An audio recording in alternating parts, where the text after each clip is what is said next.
Yo, so ap chèche kon sa men. Yo, lunettes mwen ap chèche kon sa men. Ou pa wè, mwen pa sa. Yo, vreman pa wè. Non, vreman pa wè men. Se sak fe map chèche yo bode. Ok men, ou pa trouve ou wè bien nan mouman? Non, mpa wè bien men. Ou kon sa men. Mde nan chèm la, ok, mdap li. Ok, justement, ou te nan chèm la. Ou tap li, ou tap fè lecture. Pa vè? Ouais? Ok. Vreman pa wè sa pe. Ok, takou la. Sko pa wè? Bien sûr, mwen pa wè men. Mwen flou men. Se sak fe map chèche lunettes mwen yo pou mka wè kler. Waw, ou vreman. Ok. Ou te nan chèm la. Ou tap li. Tap fè lecture. Ouais? Ouais? Yo, pourquoi est toujours, men?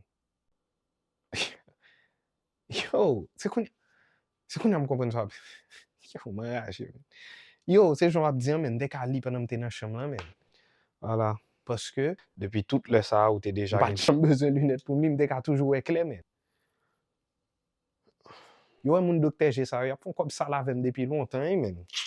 Bon, gade j'en m'en clair.